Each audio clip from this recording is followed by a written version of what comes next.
Hey guys, welcome back. I hope you're having an amazing day. Let's get right into the stories. The first story is titled, Am I the A-hole for leaving Thanksgiving dinner at my MIL's house after I discovered that she threw out the dish I bought? I, 27F, am 5 months pregnant. I have pre-existing health issues that I manage by having a diet with no meat of any sort. This has caused me and mother-in-law to have conflicts, especially when I refuse to eat the food she makes.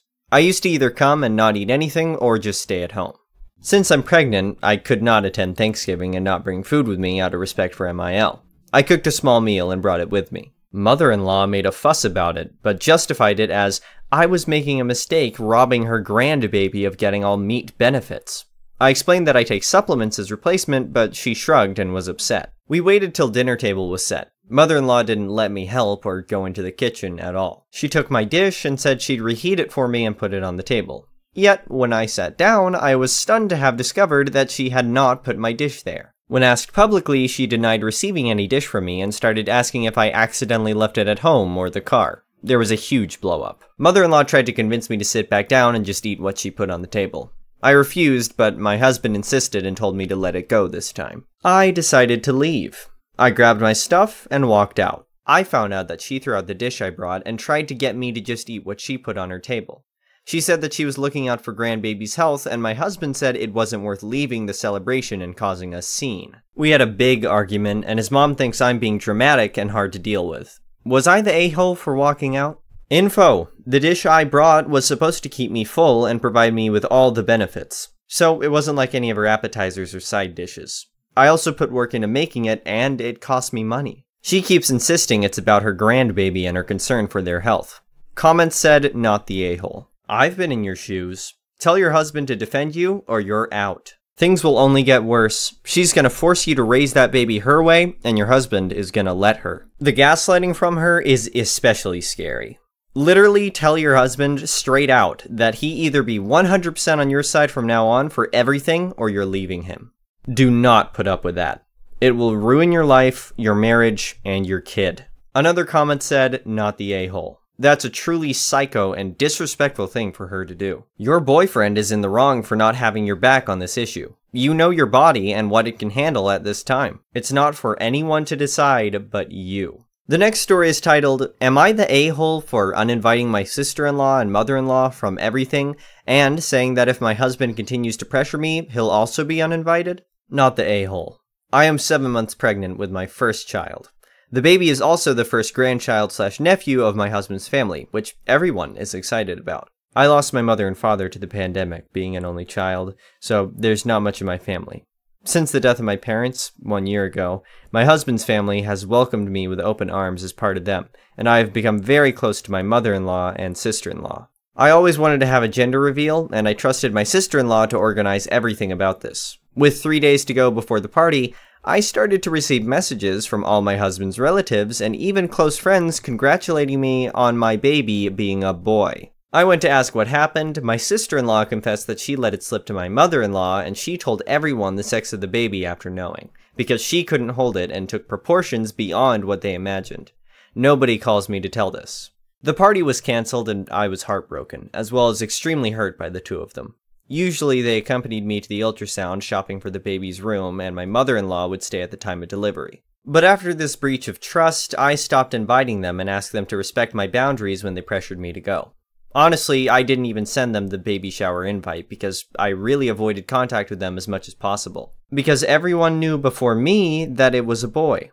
My husband started complaining that I was pushing them away because of a mistake that could happen, and that I was being harsh. Yesterday he brought up this, and when I said that I still didn't feel comfortable with them, he said, soon you'll tell me that my mother won't be able to go to the birth. I think my face showed my response, and he started saying that I was being too hard on her because she was just excited and blah blah.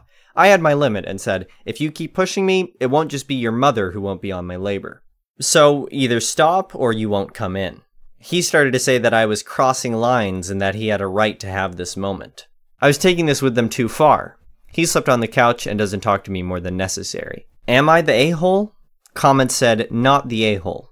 My husband started complaining that I was pushing them away because of a mistake that could happen and that I was being harsh. This wasn't a mistake, this was a choice. Your sister-in-law made a choice and told mother-in-law. Mother-in-law then made a choice to tell everyone else in the family. Your husband is making the choice to pressure you into things, which is leaving you to make some choices of your own now. You are allowed to make your own choices. Nobody, not even the husband, has a right to be in the delivery room. May seem harsh, but it's true. The person going through the procedure has the choice of who gets to be in there. Birthing a child is not an all-access pass for everybody else who wants to be in there. It's not a spectacular sport, it's a medical procedure to get a little human out of another human. Another comment said, not the a-hole. Your sister-in-law slipping could have been an honest mistake. Your mother-in-law spreading it around was a concise choice. You may be going a little too far with your sister-in-law, again, possible accident, but your mother-in-law made her choice and is now dealing with the consequences. The last story is titled, Ex-Wife Tries to Frame Me for Theft. Background, at this point in the saga, having lost the custody battle, V is moving to NH to be with her then primary lover, now husband number 5. A detail that amuses me to this day is that he shares the same first name as the FB lover from CA as mentioned in my first post. I always refer to them as Paul number 1 and Paul number 2 when talking about them. Yes, I'm easily amused.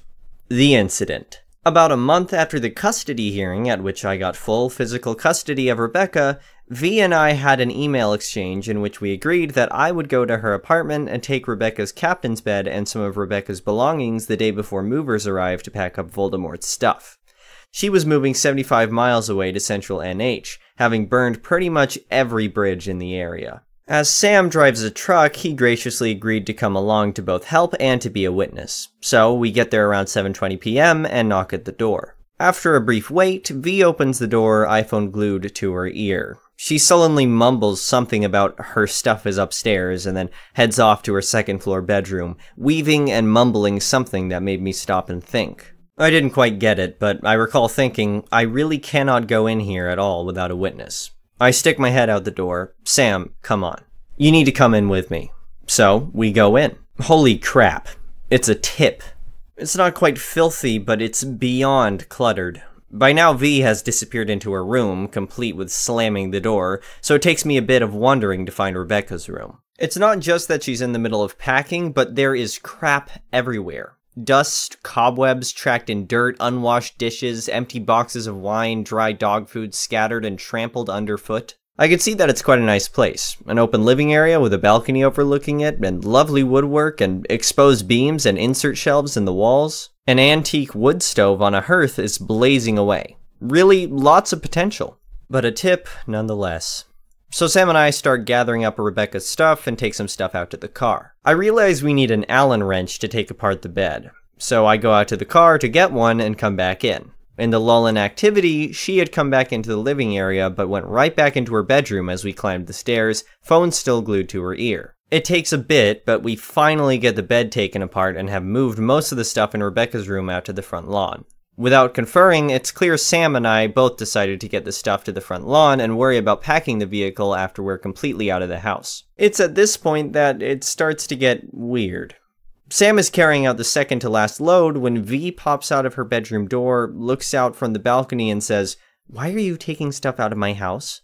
Sam drops what he's carrying and exits the house. I come out of Rebecca's room, and V clearly didn't realize I was still there, and say, "You agreed via email that we would take Rebecca's bed tonight." She looks startled and says, "Is that Rebecca's stuff?" "Of course it is. You said her stuff was in her room." "Fine." She goes back into her bedroom. I take what I'm carrying and go outside. Sam says, "Dude, that's not right. We need to call the police." "You're absolutely right." I could tell that Sam was expecting me to object, and he does a double take when he realized he wasn't going to have to convince me. "Crownsville Police Department, you're on a recorded line." "Yes, hi, my name is Jack Crow, and I live at 321 Main Street here in Crowsville." While I'm talking to the police on the phone, I'm aware of V coming to the door and opening it, and becoming quite agitated as she realizes I'm talking to the police. By the time I finish the following explanation, she has slammed the door and is tromping around inside the living area, heatedly talking on her phone. I'm at my ex-wife's apartment getting some of my daughter's belongings as we had agreed to via email, and while I'm getting the last of the stuff out of the house, she suddenly asks, "Why are you taking stuff out of my house?" So, in order to protect all parties, I'm asking that a police officer comes by to verify with Miss Crow that she agreed to this and that she is fine with what we have removed from the house. An officer will be right there, Mr. Crow. As I'm waiting for the officer to arrive, leaning nonchalantly against the front of Sam's truck, Sam is standing there next to me, just shaking his head. Right about here, V throws open the front door, muttering something about having not gotten all of Rebecca's stuff, and proceeds to deposit another laundry basket piled high with clothes and other items on the front stoop, and then disappears back inside. I start to whistle, "Pop Goes the Weasel." Most of the stuff we moved is still sitting on the front lawn. We leave it there. After about 5 minutes, the officer arrives. He steps out of the patrol SUV, and I slowly approach him, arm extended to shake his hand. "Good evening, officer. I'm Jack Crow." "Evening, Mr. Crow. Allie Johnson." We shake hands. I give him a brief explanation of the situation, and he comments that I was right to call him, and that he'll go speak to V. He's up there for about 2 minutes, and then he comes back down. "You guys are good to go." We briefly chat with him, apologizing for having to get him involved, and he replies, "No, you did the right thing. If a woman in MA says something bad about you and you've got stuff dangling between your legs, you're gonna be in trouble." I liked him a lot after that. We start loading the rest of the stuff, and he asks, "How much more is in the house?" "Nothing, it's all out here, except that last laundry basket on the stoop that Miss Crow brought out while we were waiting for you." "Oh good. I can't sit here all night. If you guys are good to go, I'll take off." "Wait, what's that?" "What's what?" "I think I saw a phone in that basket." He shines his flashlight on the laundry basket on the front stoop. I walk up to the basket. An iPhone is sitting on the top of it. I pick it up, and it looks like Rebecca's old iPhone 4. It's my daughter's old phone. I'll just take it with us. I carry the basket down to my car and put it in the back seat. Just as I'm walking away, it rings. Incoming call from V's landline. I realize it's V's phone. I pick it up and answer it. "Hello?" Click. I look at the front. There's a text from Paul number 2 on the lock screen. "Is he gone yet?" "Yup, it's her phone." "Wait, officer, I was wrong. It's Miss Crow's phone. Could you return it to her?" He takes it from me and returns it to V at the front door and walks back down to us. "Okay, you're still good to go. I'm gonna go now. If you could, swing by again in 15 to 20 minutes. If we're still here, you might want to pull in and make sure we're still okay." "Sounds good. You two take care."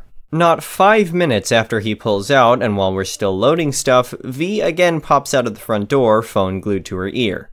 "Is the officer still here?" "No." "Get him back." "Why?" "I want him back." "Get him." And back inside she goes. I'm briefly tempted to tell her, "If you want the cop back, you call for him." But that little voice in my head says, "You call." So I redial Crowsville's finest and request that Officer Johnson return to the address. Again, Sam and I assume our waiting positions at the front of the truck. This is why I didn't want Rebecca here tonight. Good call. A few minutes later, Officer Johnson arrives. "Hey, Officer Johnson. Long time no see." He grins at me. "She just came out the front door just after you left, asking for the police to be called." "I'll go see what she wants." He goes up there and V hands him her phone. He talks for a few minutes, hangs up the phone, continues speaking with V for 20 more seconds, and then returns to us. I look at him quizzically. "No worries, guys, you're still good to go. But I'm gonna stay here until you're done." I continue to give him the raised eyebrow. "She wanted to accuse you of trying to steal her phone, but I pointed out to her that I was the one to notice it in the basket you hadn't touched yet, and that you were the one to ask me to return it to her. Her boyfriend asked if you could be made to wait until Sunday, but I told him no, they've got 3 more things to load and they're out of here. Just finish up, guys. We all want to get home where it's warm." We finished up, and we all shook hands and got out of there. Thank you for watching. I would really appreciate it if you could like the video and subscribe to our channel if you haven't already. We'll see you again tomorrow.